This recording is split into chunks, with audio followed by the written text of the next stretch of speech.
Selamat pagi saudara, jumpa lagi bersama saya di program Sapa Jambi di Kompas TV Jambi.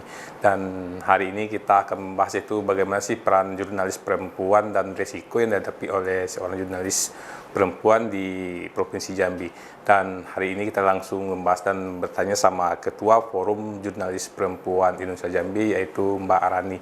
Selamat pagi Mbak. Selamat pagi, Mbak, Bang. boleh jadi Mbak, bagaimana sih Mbak peran seorang perempuan menjadi jurnalis? Mbak kan selain seorang jurnalis juga menjadi ibu rumah tangga kan Mbak. Terus bagaimana sih Mbak perannya sih? Oke, peran jurnalis perempuan ini sebenarnya sangat krusial ya, terutama untuk mengangkat tentang isu-isu kesetaraan gender, kemudian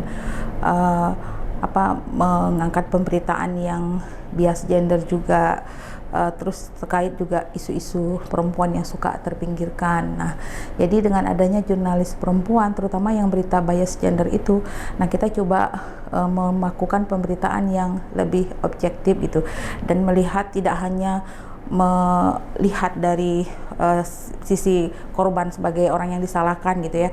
Jadi victim blaming kalau dalam hal ini juga kita memperhatikan gitu, bahwa selama ini kan terkadang kalau untuk korban kekerasan perempuan selalu disalahkan, mungkin dari pakaiannya atau apa. Nah, kita coba ingin melihat ini mungkin bukan hanya masalah lebih kepada keadilan gitu, keadilan dari sisi korban itu seperti apa gitu. Jadi jangan sudah jadi korban terus disalahkan lagi. Jadi kita ingin menyeimbangkan pemberitaan ini. Gitu. Berarti Forum Jurnalis Perempuan Jambi terus mendorong pemberitaan terkait perempuan, status dan gender. Ya. Terus apa aja sih Mbak yang terus dilakukan untuk mengedukasi ke masyarakat sendiri sih Mbak? Nah, kalau di peran jurnalis perempuan di sini, kalau di Jambi kan kita keanggotaan itu baru sekitar 35 orang gitu, dan jumlah itu selalu bertambah setiap tahun karena minat jurnalis perempuan untuk bergabung juga banyak. Dari jurnalis perempuan yang tergabung, kami sering melakukan pelatihan meningkatkan kualitas jurnalisme berperspektif gender dan inklusif gitu. Jadi dalam hal ini kita coba melakukan kesetaraan, tidak berpihak kepada satu pihak manapun gitu kan. Nah, pelatihan-pelatihan yang diberikan kepada jurnalis perempuan yaitu tadi mengenai tentang pelatihan KGBO, kekerasan gender berbasis online, kemudian bagaimana jurnalis perempuan melakukan peliputan untuk keamanan, kemudian psikologis. Jadi ada pelatihan holistik, pelatihan tentang keamanan digital, keamanan peliputan saat di lapangan, dan juga psikologis gitu. Kadang kan perempuan kalau meliput gitu ya, misalnya di daerah yang konflik gitu, sering mengalami masalah psikologis, dan hal ini juga kita edukasi gitu, bagaimana cara mengatasinya. Dan melalui wadah FJPI inilah kita membentuk sisterhood gitu, solidaritas dan saling menguatkan gitu. Nah, sampai saat ini gimana sih Mbak dorongan yang sudah dilakukan, dan bagaimana sih Mbak respon dari jurnalis perempuan itu sendiri sih Mbak? Sejauh ini respon dari teman-teman jurnalis baik yang ada di Jambi maupun di beberapa provinsi ya yang ada di Indonesia ini sangat bagus, dan minat keingintahuannya itu cukup baik. Makanya kalau pelatihan yang kita berikan ini ada juga yang memang langsung pelatihan offline. Ini biasanya bekerja sama dengan beberapa lembaga, yaitu yang baik yang ada di Indonesia maupun yang di luar gitu kan. Kami selalu menggilirkan jurnalis-jurnalis yang ada di tiap daerah itu untuk bergilir berangkat pelatihan kalau yang offline. Sementara kalau pelatihan online itu rutin kita adakan dalam beberapa bulan, dan bahkan besok kita juga ada pelatihan secara online, itu bisa diikuti oleh seluruh jurnalis di Indonesia, sehingga para jurnalis ini juga tahu bagaimana menulis pemberitaan yang berperspektif gender gitu. Jadi agar kesan bahwa pemberitaan itu maco, mungkin kita akan imbangi dengan pemberitaan yang berperspektif gender. Tapi kan di Bandung sebelumnya pemberitaan terkait perempuan ini juga boleh dibilang minim atau gimana sih Mbak, kalau Mbak lihat dari sebagai seorang ketua Forum Jurnalis Perempuan ini sendiri Mbak? Kalau sebelumnya memang pemberitaan terkait gender ini kan agak kurang ya, karena contoh deh misalnya kalau pemberitaan misalnya terkait kekerasan seksual gitu, di mana perempuan ini hanya sebagai objek saja. Jadi pemberitaan mereka hanya menyalahkan korban gitu, victim blaming tadi ya, tetapi mereka tidak melihat gitu kurang empati di dalam membuat tulisan. Harusnya kita kalau di dalam membuat tulisan terkait korban, jadi bukan hanya menyalahkan si korban saja. Misalnya, kenapa korban ini berpakaian minim, atau kenapa perempuan yang menjadi korban ini keluarnya malam-malam. Jadi hanya mencari kenapa, tapi tidak membuat tulisan itu secara empati gitu. Nah, hal-hal seperti inilah yang kita inginkan agar orang yang sudah menjadi korban ini tidak terlalu diekspos gitu, sehingga menjadi double sedihnya gitu ya, kurang empati gitu ya. Kemudian juga dalam foto gitu kan, sementara ini kan korban ada undang-undang perlindungan perempuan dan anak ya. Kalau dari sisi korban, perempuan yang menjadi korban ini kita kan harus melindungi identitasnya. Bahkan misalnya kalau ciri-ciri perempuan tersebut biasa memakai gelang, oke, kita udah siluetin gambarnya, tapi kalau masih terlihat gelangnya itu kan masih mudah dikenali. Nah, jadi sampai hal-hal yang seperti itu pun kita edukasi kepada teman-teman jurnalis perempuan. Ya, berarti pelatihan detail Mbak, istilahnya supaya jangan korban itu walaupun namanya tidak disebutkan secara foto atau video sudah menggambarkan rumah dia, secara otomatis orang sudah mengetahui juga identitasnya ya. Jadi kita memang harus betul-betul menutupi identitas sesuai lah dengan undang-undang perlindungan tadi. Kan sudah kita bahas Mbak, kan perempuan ini kan dengan jabatan ganda istilahnya Mbak, di rumah, peran ganda ya. Terus gimana sih Mbak membagi waktu antara liputan dan kerjaan di rumah itu sendiri sih Mbak? Sebenarnya itu ritme ya. Memang perempuan memiliki peran ganda, tetapi bagi perempuan-perempuan yang bekerja di jurnalistik maupun di berbagai bidang, karena mereka sudah terbiasa dengan ritme kerja tersebut, otomatis secara tindakan maupun pemikiran mereka sudah bisa mengatur jadwal tersebut. Terkadang beban ganda ini juga sering menjadi alasan oleh yang lain, perempuan itu tidak usah menduduki posisi strategis gitu kan. Alasannya ini perannya ya kasih yang ke domestik saja gitu. Sebenarnya ini tidak adil ya, menurut saya itu tidak adil gitu kan. Jadi dalam mengatur peran ini pasti bisa gitu kan, karena kita bisa melihat dari 6% perempuan yang duduk di struktural, artinya mereka bisa. Dari 6% itu sebagai contoh bisa.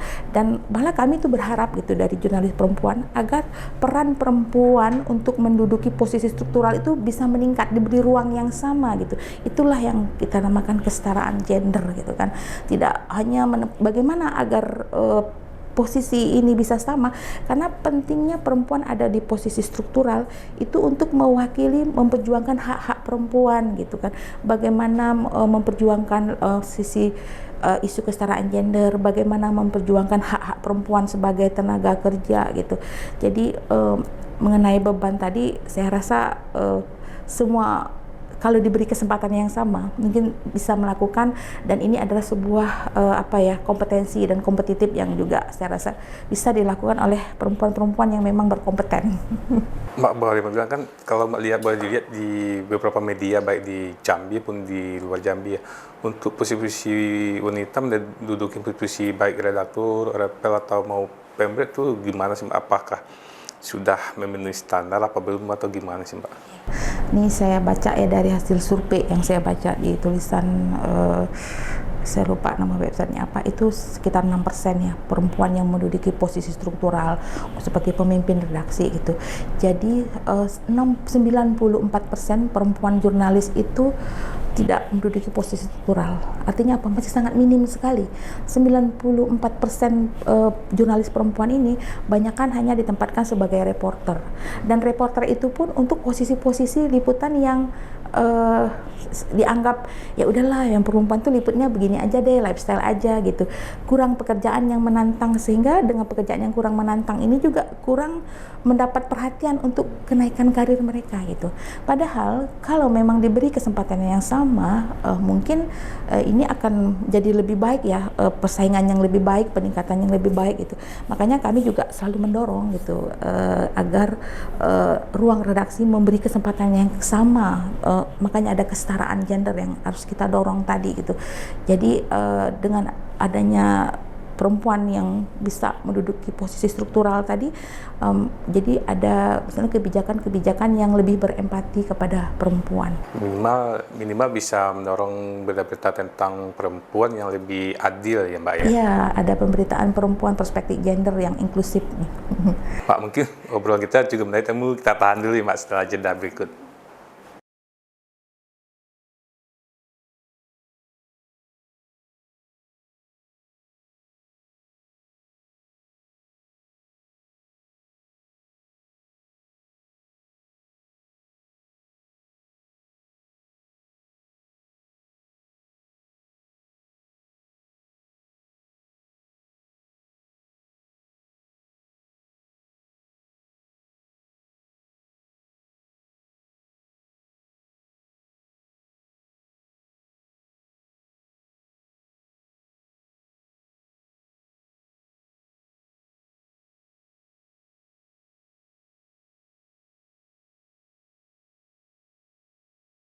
Ya, saudara, kita lanjutkan lagi obrolan kita bersama Ketua Jurnalis Perempuan Indonesia Jambi, yaitu Mbak Rani. Mbak, boleh jelasin Mbak, bagaimana sih Mbak minat perempuan untuk jadi jurnalis di Jambi, gimana sih Mbak? Oke, kalau minat perempuan untuk menjadi jurnalis di Jambi, kalau saya lihat ya, tetap ada, tetapi pertumbuhannya tidak seperti minat laki-laki untuk menjadi jurnalis. Jadi kita kalau saya melihatnya begini, dari beberapa perempuan yang tergabung di organisasi, baik itu organisasi yang menjadi konstituen Dewan Pers ataupun di forum-forum, itu kalau di Jambi perbandingannya paling hanya 20% yang perempuan, bahkan ada di beberapa organisasi itu ada yang hanya 15%. Artinya kan masih sangat sedikit minat perempuan untuk bekerja di jurnalis gitu kan. Tetapi kami forum jurnalis perempuan selalu coba mengajak teman-teman jurnalis gitu, baik itu jurnalis muda gitu kan maupun jurnalis sudah lama, untuk bergabung di forum, karena ini kan adalah forum ya, jadi kami tidak membatasi dia dari organisasi mana, tapi kita bebas bergabung di sini dari seluruh organisasi yang berada di konstituen Dewan Pers untuk bergabung di JPI. Tujuannya apa? Karena untuk jurnalis muda terkadang itu menghadapi liputan di lapangan ya, apalagi perempuan. Tekanan lah Mbak ya. Iya, perempuan ini sangat rentan mengalami kekerasan juga gitu kan, baik kekerasan verbal ataupun yang lain gitu kan, kekerasan di liputan. Jadi ada yang tidak tahan bekerja. Jadi kami jurnalis perempuan coba merangkul lah jurnalis muda, bagaimana mereka bisa bertahan jadi jurnalis dan diskusi ataupun sharing serta meningkatkan kualitas jurnalis perempuan. Mbak, dari sampai sekarang sih apa sih Mbak kendala-kendala banyak sih perempuan yang enggan misalnya tidak mau menjadi jurnalis, apa sih Mbak? Apakah faktor apa ya, soal gaji atau tantangan atau risiko yang dihadapi, atau ada kerjaan lebih bagus lagi dibanding jurnalis sendiri sih Mbak?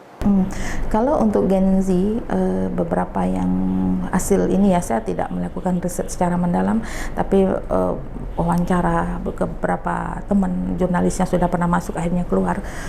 Mungkin yang pertama dari sisi gaji tadi ya kan, karena mereka memandang mungkin gaji yang didapatkan ini tidak sesuai dengan effort yang mereka keluarkan untuk turun di lapangan. Kemudian jam kerja yang tidak teratur ini, mereka menganggap kok kerjanya tidak ada jam kerja, mungkin mereka tidak terbiasa seperti itu, di mana mahasiswa kampus kan jelas ngampus jam berapa ke jam berapa, sementara kerja ini tidak ada jam kerjanya ya, bisa pagi santai, bisa siang liputan. Nah, jadi mungkin seperti itu ya.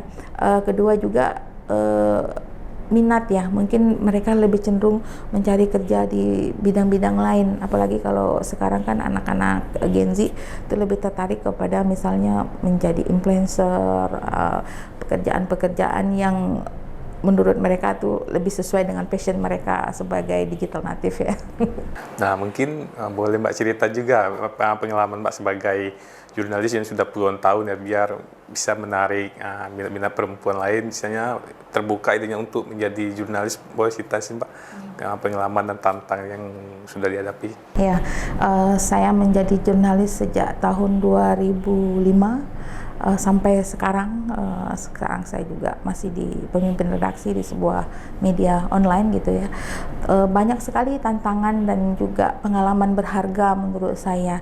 Kenapa masih mencintai dunia jurnalistik gitu ya kan? Karena memang dunia jurnalistik ini sudah membesarkan saya dan memberikan banyak pengalaman. Jadi kalau tadi alasan kenapa anak-anak Gen Z kurang tertarik atau menjadikan pekerjaan jurnalis ini sebagai pilihan yang nomor berapa gitu kan dari urutan pekerjaan, itu kembali kepada keputusan pribadi. Kalau saya kenapa menentukan ini sebagai pilihan pekerjaan saya yang utama saat itu, karena di jurnalistik inilah saya mampu mengembangkan diri dan membuka jejaring gitu kan. Ada banyak pengalaman, ada banyak pelajaran yang kita dapat di sini gitu.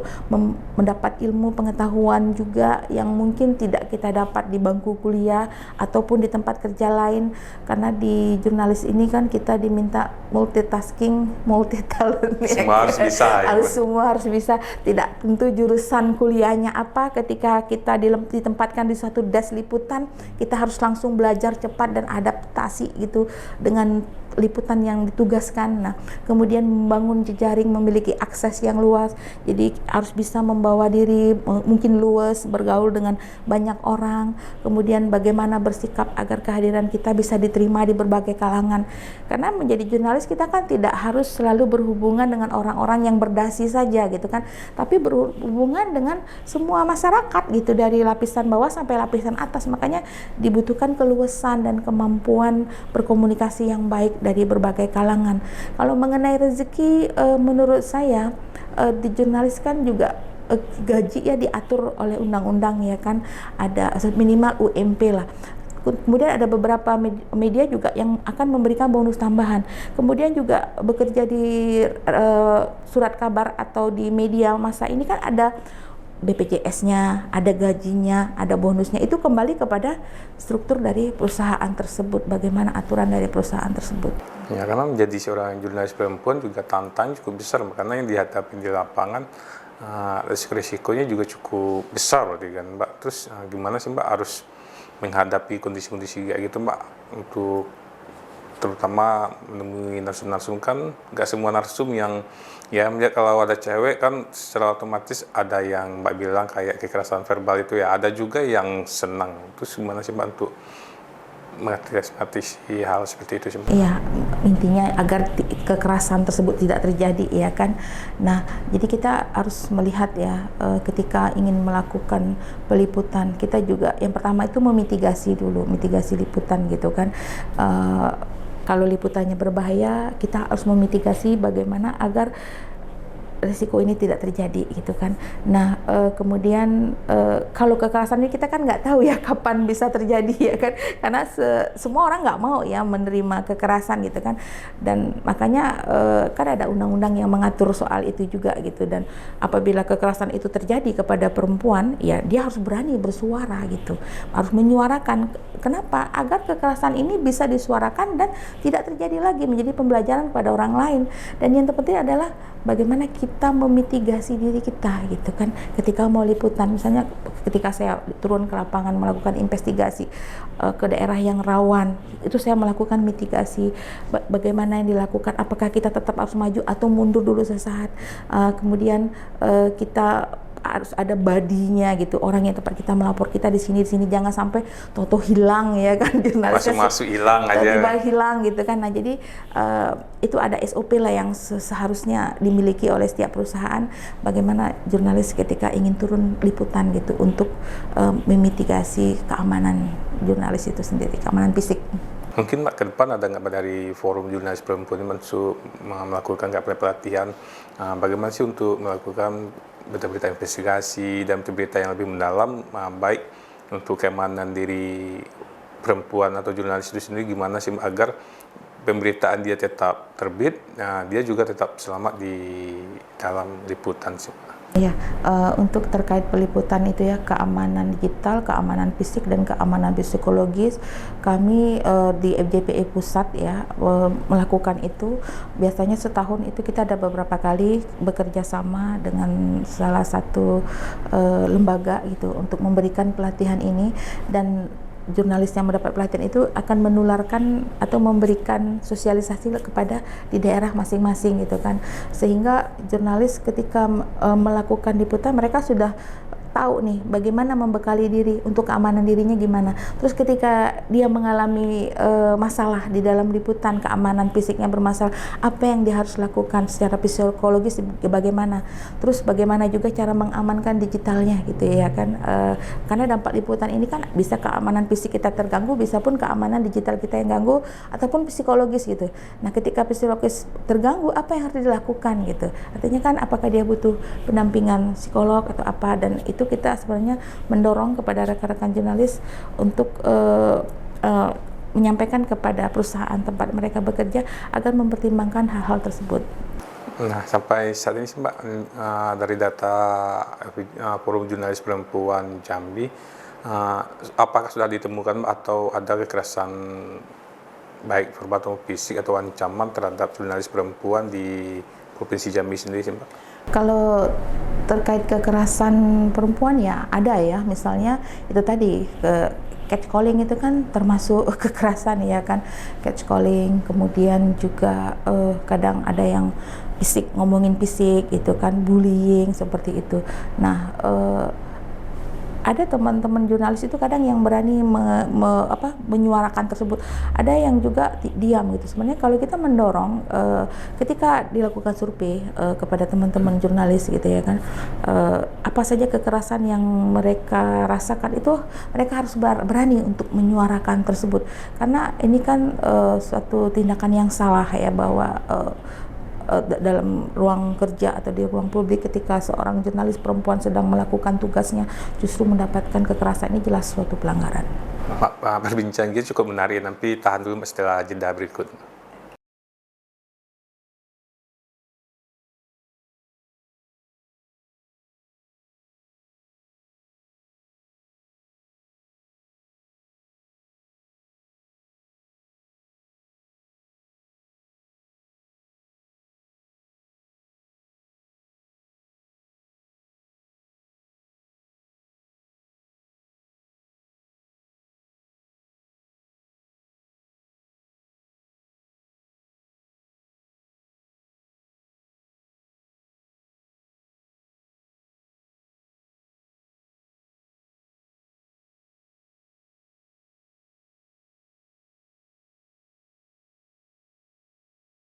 Ya, saudara, kita lanjutkan lagi obrolan kita bersama Mbak Rani, yaitu Ketua Forum Jurnalis Perempuan Indonesia Jambi.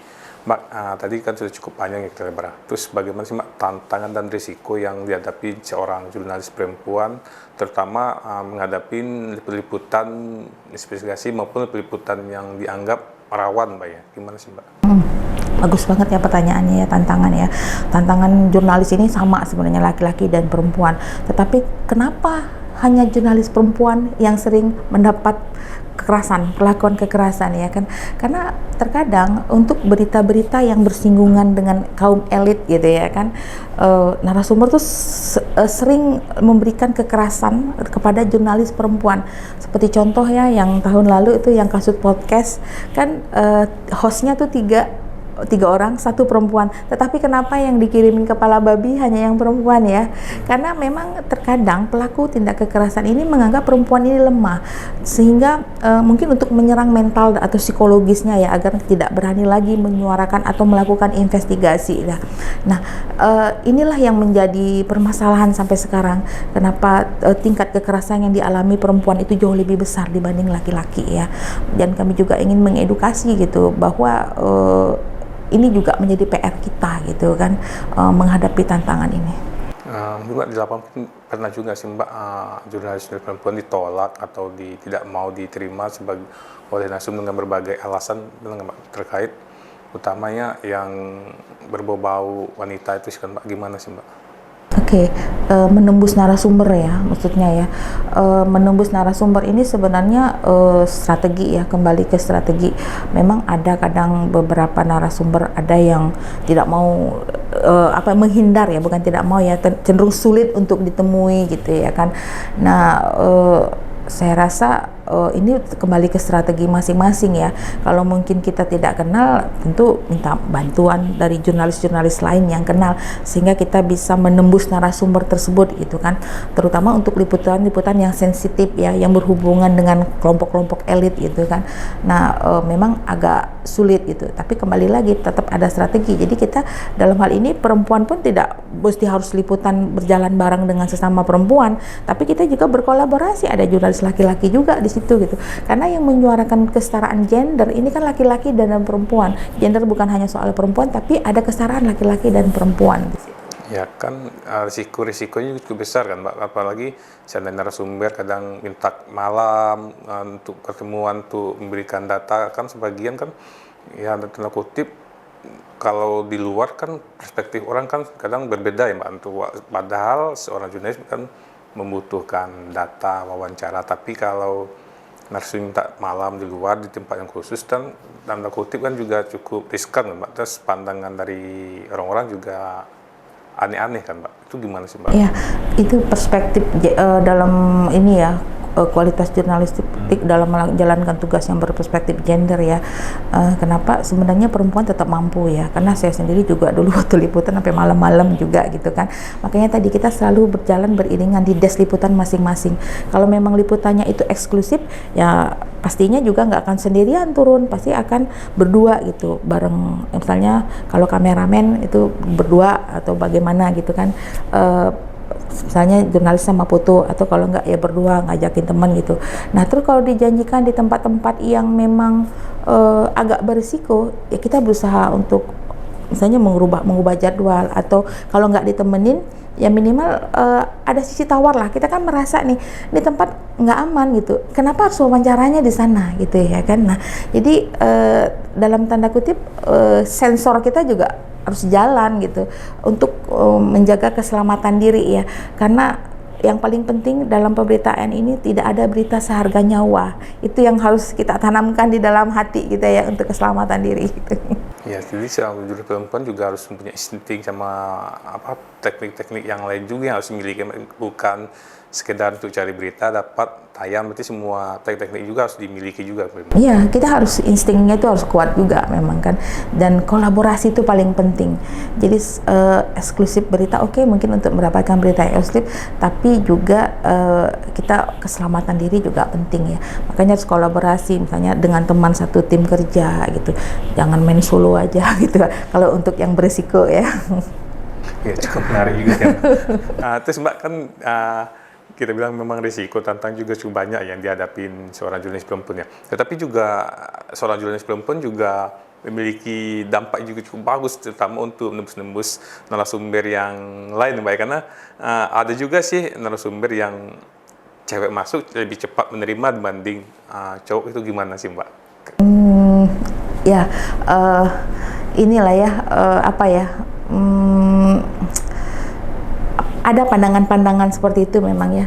Ini kalau perempuan yang wawancara ini bisa masuk nih, kalau yang liputan yang seperti ini laki-laki itu kan, jadi ada apa ya, terjadi kesenjangan lah di situ ya. Itu apa ya, pola-pola pikir yang menurut saya masih tradisional gitu ya kan. Padahal kalau di zaman sekarang kan harusnya ya udah laki-laki sama jurnalis laki-laki sama jurnalis perempuan berilah kesempatan yang sama gitu. Kalau ketika mereka gagal, artinya mereka nggak mampu atau memang kurang pelatihan gitu kan. Tapi kita tidak mesti harus memisahkan, ini perempuan nih harus liputan yang lifestyle deh, pasti gampang nih menembusnya gitu kan. Yang laki-laki itu harus yang kriminal gitu, pasti bisa. Jadi akhirnya apa? Ada kesenjangan di sini di antara jurnalis gitu ya kan.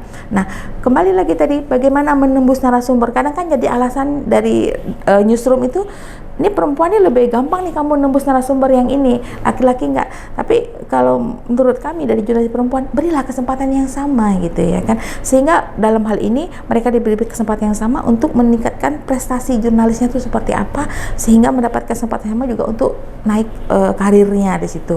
Nah, kalau trik menembus narasumber itu tadi, kalau narasumber kadang tidak mau ditemuin, ya kita kan bisa minta bantu teman yang akrab, misalnya kita tanya, ini dekatnya sama siapa, nanti temenin saya ya ke sana untuk wawancara. Karena dalam hal ini ya, jurnalis kan ada forum-forumnya, ada organisasinya. Jadi kita bukan hanya bersaing tetap bersaing, tetapi ada bentuk apa ya, solidaritas sesama jurnalis walaupun berasal dari perusahaan pers yang berbeda gitu. Nah, Mbak, mungkin untuk closing terakhir, Mbak, untuk boleh disampaikan, Mbak, untuk jurnalis-jurnalis perempuan dan untuk pihak-pihak lain bisa menerima jurnalis perempuan ini, Mbak, dan memahami peran dari seorang jurnalis perempuan, boleh sampaikan, Mbak? Closing statement ya.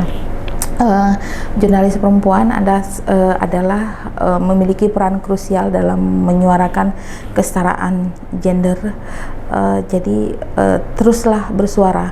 Kalau dulu Kartini menulis untuk agar suaranya terdengar untuk pendidikan, kalau jurnalis perempuan hari ini teruslah menulis untuk menyuarakan kebenaran.